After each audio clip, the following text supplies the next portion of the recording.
جیسا کہ JSR کا نعرہ لگانے پر مسلمانوں کو مجبور کیا جا رہا ہے اور وندے ماترم کے گانے پر مجبور کیا جا رہا ہے، اس وقت ملک عراق میں حضرت ابراہیم علیہ السلام پر یہی دباؤ ڈالا جا رہا ہے۔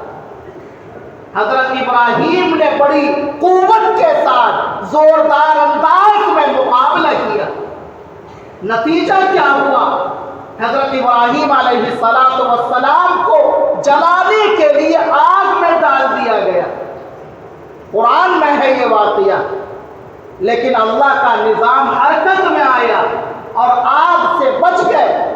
یا نار کونی بردا وسلاما علی ابراہیم، اور ان کا غصہ آسمان پر چڑھ گیا۔ تو باپ نے بھی دھمکی دی، لئن لم تنتہی لأرجمنک وہجرنی ملیہ، اے ابراہیم اگر تم نے میرے معبودوں کو برا بھلا کہنے سے باز نہ آیا میں تمہیں سنگسار کر دوں گا، پتھر مار مار کر ہلاک اور برباد کر دوں گا۔ چنانچہ ہجرت کرنے پر مجبور ہو جاتے ہیں، ملک عراق کو چھوڑ دیتے ہیں اور وہاں سے ملک شام پہنچ جاتے ہیں۔ اسی توحید کو اور ایمان و یقین کو بچانے کے لیے حضرت ابراہیم نے ملک عراق سے ہجرت فرمائی اور ملک شام پہنچ گئے۔ اور جب ملک شام پہنچتے ہیں، فلسطین کے علاقے میں بڑھاپا ہے، کوئی اولاد نہیں ہے، دعا کرتے ہیں رب ہب لی من الصالحین۔ اس بڑھاپے کی عمر میں حضرت ابراہیم علیہ السلام کی عمر 86 یا 90 سال ہے۔ اللہ حضرت اسماعیل علیہ السلام کی شکل میں اولاد سے سرفراز فرماتے ہیں، لیکن ابھی 9 سال یا 13 سال یا 17 سال مختلف روایات ہیں، عمر ہوتی ہے، قربان کرنے کا حکم دیتے ہیں۔ لبیک، یہ باتیں تو میں نے عرض کر دی تھی۔ اب سوال یہ ہے، اللہ تو قادر مطلق ہے، حضرت ابراہیم اللہ کے خلیل ہیں، اگر اللہ چاہتے تو بغیر امتحان و آزمائش کے حضرت ابراہیم کو وہ مقام عطا فرما دیتے جو عطا کرنا تھا۔ کوئی قربانی ایسی نہیں ہے جو حضرت ابراہیم سے چھوٹ گئی۔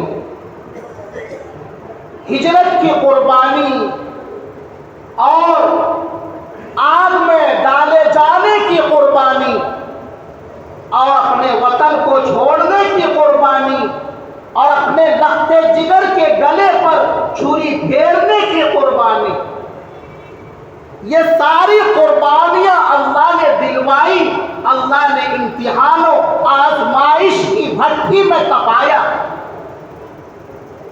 یہ اللہ کا قانون ہے، اللہ اپنوں کو آزماتے ہیں، اللہ امتحان لیتے ہیں اپنوں کا کہ اپنے ایمان کے دعوے میں کتنا سچا ہے، کتنا کھرا اور کھوٹا ہے، آیا یہ سچا ہے یا جھوٹا ہے۔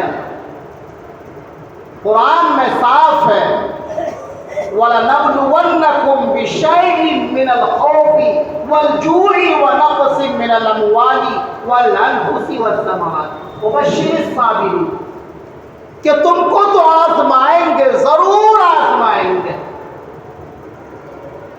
صحابہ آزمائے گئے، انبیاء آزمائے گئے، اولیاء اللہ آزمائے گئے، اللہ والے آزمائے گئے۔ ہم کس کھیت کے مولی، ہم نہ آزمائے جائیں، ہم آزمائے جائیں گے اور آزمائے جا رہے ہیں۔ ملک کے حالات پر نظر ڈالیے، بِشَيْءٍ مِّنَ الْخَوْفِ وَالْجُوعِ، کہ کچھ خوف سے، کچھ فقر و فاقہ سے، ہمیں ڈرایا جا رہا ہے، دھمکایا جا رہا ہے، ہم پر ملازمت کے دروازے بند کیے جا رہے ہیں، مذہب دیکھ کر کمپنی والے رکھنے سے انکار کر رہے ہیں، ملازمت دینے سے انکار کر رہے ہیں، اور اسی طرح مسلمانوں کے لیے کاروباری اور تجارتی بندشیں پیدا ہو رہی ہیں۔ ہماری جان سب سے سستی ہے، ہمارا مکان سب سے ارزاں اور سب سے سستا ہو چکا ہے۔ یہ آزمائشیں ہیں